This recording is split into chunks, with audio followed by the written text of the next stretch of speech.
मेरा मुझ में कुछ नहीं, जो कुछ है सो तेरा, तेरा तुझको सौंपता क्या लागे है मेरा। तो आज की इस वीडियो में हम रसपान करेंगे कार्तिक मास महात्म्य की कथा अध्याय 7 का, जिसमें कि महर्षि नारद ने राजा पृथु को कार्तिक मास में व्रत करने वाले नियमों को बताया है। तो हो सके तो आप इस वीडियो को अंत तक देखिएगा। और हाँ, अगर आपने अब तक की कार्तिक मास महात्म्य के अध्यायों का श्रवण नहीं किया है तो आप उन्हें मेरे चैनल पर जाकर उन वीडियोस को देख सकते हैं। तो चलिए शुरू करते हैं आज के कार्तिक मास महात्म्य के अध्याय 7 को। तो बोलिए प्रेम से भगवान विष्णु की जय, माता लक्ष्मी की जय, तुलसी माता की जय। नारद जी ने राजा पृथु से आगे कहा कि हे राजन, कार्तिक महीने में व्रत करने वालों को इसके नियमों का भी पालन करना चाहिए। तो उन नियमों को मैं संक्षेप में आपको बताऊंगा, आप उसे ध्यान पूर्वक सुनिए। तो कार्तिक मास में व्रत करने वाले व्रती को सब प्रकार के आमिष, मांस, उड़द, राई, खटाई और नशीली वस्तुओं का त्याग कर देना चाहिए। व्रती को चाहिए कि वो दूसरे के घर का अन्न ग्रहण ना करे, किसी से द्वेष नहीं करना चाहिए और तीर्थ के अतिरिक्त कोई यात्रा नहीं करनी चाहिए। देवता, वेद, ब्राह्मण, गाय, व्रती, नारी, राजा तथा गुरुजनों की निंदा भी नहीं करनी चाहिए। साथ ही व्रती को दाल, तिल, पकवान एवं दान किया हुआ भोजन भी ग्रहण नहीं करना चाहिए। किसी की चुगली या निंदा भी नहीं करनी चाहिए और किसी भी जीव का मांस तो भूल कर भी नहीं छूना चाहिए। पान, कत्था, चूना, नींबू, मसूर, बासी और झूठे अन्न का प्रयोग भी नहीं करना चाहिए। गाय, बकरी और भैंस, इनके अलावा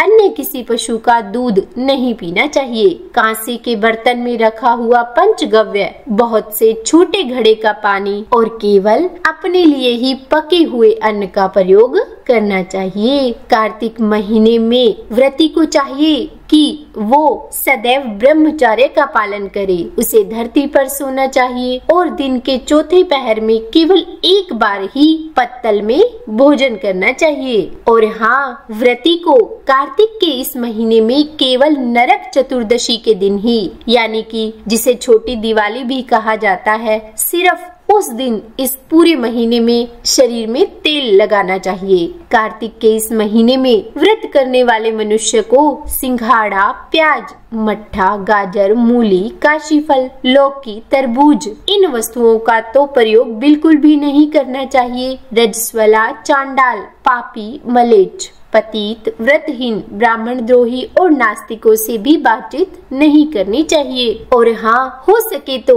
अपनी शक्ति के अनुसार भगवान विष्णु को प्रसन्न करने के लिए चंद्रायण आदि का व्रत करना चाहिए और जो ऊपर नियम बताए हैं उन नियमों का पालन करना चाहिए। व्रती को चाहिए कि वो प्रतिपदा को कुम्हड़ा, द्वितीया को कटहल, तृतीया को तरुणी स्त्री, चतुर्थी को मूली, पंचमी को बेल, षष्ठी को तरबूज, सप्तमी को आंवला, अष्टमी को नारियल, नवमी को मूली, दशमी को लौकी, एकादशी को परमल, द्वादशी को बेर, त्रयोदशी को मट्ठा, चतुर्दशी को गाजर तथा पूर्णिमा को शाक का प्रयोग नहीं करना चाहिए। रविवार को आंवले का प्रयोग नहीं करना चाहिए। कार्तिक के इस महीने में व्रत करने वाला मनुष्य यदि इन शाकों में से किसी शाक का सेवन करना चाहता है तो वो पहले इन्हें किसी ब्राह्मण को दान में दे और फिर ग्रहण करे। और यही विधान माघ माह के व्रत के लिए भी है। देवोत्थान एकादशी में पहले कही गई विधि के अनुसार नृत्य, जागरण, गायन, वादन आदि करना चाहिए। इसको विधि पूर्वक करने वाले मनुष्यों को देखकर यमदूत ऐसे भाग जाते हैं जैसे सिंह की गर्जना से हाथी भाग जाते हैं। कार्तिक महीने का व्रत सभी व्रतों में श्रेष्ठ है। इसके अतिरिक्त जितने भी व्रत यज्ञ हैं, वे हजारों की संख्या में किए जाने पर भी इसकी तुलना नहीं कर सकते, क्योंकि यज्ञ करने वाले मनुष्य को सीधा वैकुंठ की प्राप्ति होती है। जिस प्रकार राजा की रक्षा उसके अंगरक्षक करते हैं, उसी प्रकार कार्तिक महीने का व्रत करने वाले मनुष्य की रक्षा भगवान विष्णु की आज्ञा से इंद्रादि देवता करते हैं। व्रती मनुष्य जहाँ कहीं भी रहता है वहीं पर उसकी पूजा होती है और उसका यश फैलता है। उसके निवास स्थान पर भूत पिशाच आदि कोई भी नहीं रह पाते। विधि पूर्वक कार्तिक महीने का व्रत करने वाले मनुष्यों के पुण्यों का वर्णन करने में ब्रह्मा जी भी असमर्थ है। यह व्रत सभी पापों को नष्ट करने वाला, पुत्र पौत्र प्रदान करने वाला और धन धान्य की वृद्धि करने वाला है। तो बोलिए विष्णु भगवान की जय। तो यह था आज के कार्तिक मास के महात्म्य का अध्याय 7। अब इसके आगे क्या हुआ उसके बारे में जानेंगे हम इसके आगे आने वाले अध्यायों में। और आइए अब हम इस पवित्र कार्तिक मास में तुलसी चालीसा का श्रवण करते हैं। कार्तिक मास में प्रतिदिन माँ तुलसी की पूजा करते हुए तुलसी चालीसा का स्तवन पठन और श्रवण करना चाहिए। तो आइए अब हम माँ तुलसी चालीसा का श्रवण करते हैं। तो सबसे पहले तुलसी चालीसा दोहा। श्री तुलसी महारानी करूं विनय सिरनाए, जो मम हो संकट विकट दीजे मात नशाए। नमो नमो तुलसी महारानी, महिमा अमित न जाए बखानी। दियो विष्णु तुमको सन्माना, जग में छायो सुयस महाना। विष्णु प्रिया जय जय थी भवानी, तिहु लोक की हो सुख खानी। भगवत पूजा कर जो कोई, बिना तुम्हारे सफल न होई। जिन घर तव नहीं होए निवासा, उस पर कर ही विष्णु नहीं बासा। करे सदा जो तव नित सुमिरन, ते ही के काज होए सब पूरन। कार्तिक मास महात्म्य तुम्हारा, ताको जानत सब संसारा। तब पूजन जो करे कुमारी, पावे सुंदर वर सुकुमारी। कर जो पूजन नित प्रीति नारी, सुख संपत्ति से होए सुखारी। वृद्धा नारी करे जो पूजन, मिले भक्ति होवे पुलकित मन। श्रद्धा से पूजे जो कोई, भाव निधि से तर जावे सोई। कथा भागवत यज्ञ करावे, तुम बिन नहीं सफलता पावे। छायो तब प्रताप जग भारी, ध्यावत तुम ही सकल चितधारी। तुम ही मात यंत्रन तंत्रन, सकल काज सिद्धि होवे क्षण क्षण। औषधि रूप आप हो माता, सब जग में तव यश विख्याता। देव ऋषि सुनि ओ तपधारी, करत सदा तव जय जयकारी। वेद पुराणन तव यश गाया,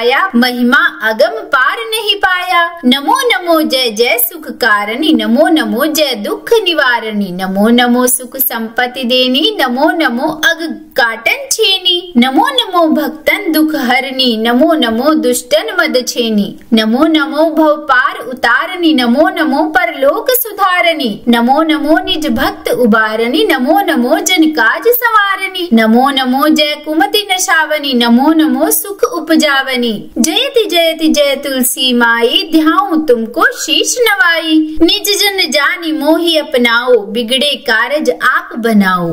करो विनय मैं मात तुम्हारी, पूर्ण आशा करहु हमारी। शरण चरण कर जोरी मनाऊं, निश दिन तेरे ही गुण गाऊं। करहु मात यह अब मोह पर दाया, निर्मल होई सकल मम काया। मांगू मात यह वर मोहि दीजे, सकल मनोरथ पूर्ण कीजे। जानू नहीं कुछ नाम अचारा, क्षमहु मात अपराध हमारा। 12 मास करे जो पूजा, तासम जग में और न दूजा। प्रथम ही गंगा जल मंगवावे, फिर सुंदर स्नान करावे। चंदन अक्षत पुष्प चढ़ावे, धूप दीप नैवेद्य लगावे। करे आचमन गंगा जल से, ध्यान करे हृदय निर्मल से। पाठ करे फिर चालीसा की, स्तुति करे मात तुलसा की। यह विधि पूजा करे हमेशा, ताके तन नहीं रहे कलेशा। करे मास कार्तिक का साधन, सुविनित पवित्र सिद्ध होई जाई। यह कथा महासुखदाई, पढ़े सुने सो भव तर जाई। तुलसी मैया तुम कल्याणी, तुम्हारी महिमा सब जग जानी। भावना से तुझे माँ नित्य हम ध्यावे, गा गा कर माँ तुझे रिझाए। यह श्री तुलसी चालीसा पाठ करे जो कोई, गोविंद सो फल पावही जो मन इच्छा होई। तो बोलिए तुलसी माता की जय। तो उम्मीद करती हूँ आज का यह कार्तिक मास महात्म्य का अध्याय और अंत में श्री तुलसी चालीसा आपको अच्छी लगी होगी। अगर पसंद आई हो वीडियो तो लाइक एंड शेयर कीजिएगा। चैनल पर नए हैं, सब्सक्राइब नहीं किया तो सब्सक्राइब भी कर ही दीजिएगा। और हाँ, कमेंट बॉक्स में तुलसी माता की जय जरूर लिखिएगा। तो बोलिए तुलसी माता की जय।